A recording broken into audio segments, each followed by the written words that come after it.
Le problème de la jeunesse étant abordé, il nous reste de tracer un chemin de redressement, un parcours d'amélioration et un plan de changement. Tout dépend de la volonté. Tout dépend de la volonté de l'individu et de la société. Comme dans l'histoire de celui qui a tué 99 personnes, il était consistant dans le repentir. Il veut vraiment sortir de l'erreur et du mauvais chemin. Il veut commencer une nouvelle page propre dans sa vie. Il veut se rapprocher vers Allah Azza wa Jal et être bénéfique avec les gens. Il veut vraiment cesser de faire le mal aux gens et arrêter de mettre en péril la vie, la santé et les biens des autres. Tout dépend de la volonté.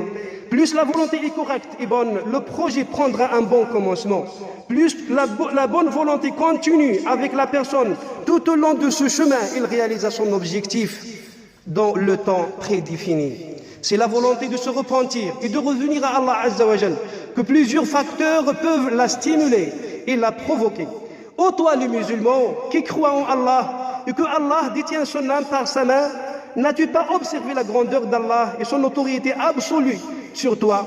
N'as-tu pas vu que Allah qui t'a donné ses bienfaits avec quoi tu le désobéis, la santé, la jeunesse, la tranquillité, l'argent et encore plus, est capable, subhanahu wa ta'ala, de tout enlever, ou d'enlever tout ça dans un petit instant?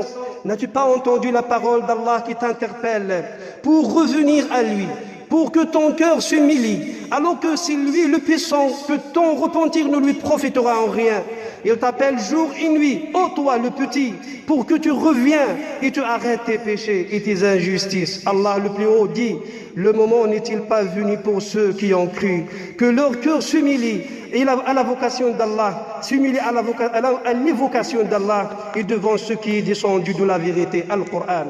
Et lorsque ton Seigneur dit, ne vont-ils donc pas se repentir à Allah et implorer son pardon? Car Allah est pardonneur et miséricordieux. Tu as besoin d'une volonté, pour renoncer au mauvais chemin. Que tu saches que cette volonté s'accroît lorsque tu vois le mal que tu fais contre toi-même vis-à-vis aux gens et autres créatures d'Allah. Tu aimes vivre tranquillement et en toute sécurité, ce qui constitue un droit légitime. Mais pourquoi tu prives les autres de ce droit de vivre tranquillement avec leurs biens et leurs enfants? Tu veux se repentir, mais tu n'es pas convaincu. Le moment où tu étais pris par les émotions de vainqueur, et tu dors alors les yeux fermés et le cœur calme, il y a des gens qui n'arrivent pas à dormir à cause de toi. Il y a des yeux qui pleurent à chaudes larmes. Le moment où tu commets des bêtises et tu fais des injustices en jouant ou en s'amusant, il y a des cœurs qui ne cessent pas de battre de ces injustices, des corps pleins de douleurs qui se sont fatigués à cause de ce mal. Tout cela ne promeut pas et tout cela ne provoque pas cette volonté de se repentir vers Allah, à rendre les droits à leurs ayants droit. Quel cœur portes-tu alors? Un cœur d'un humain ou celui d'une autre créature inférieure? Lorsque tu vois les gens en train de quitter ce monde, la mort les attire et la tombe les invite. Le terme donné par leur Seigneur arrive à son expiration. Tu ne penses pas à ton tour de partir qui s'est rapproché.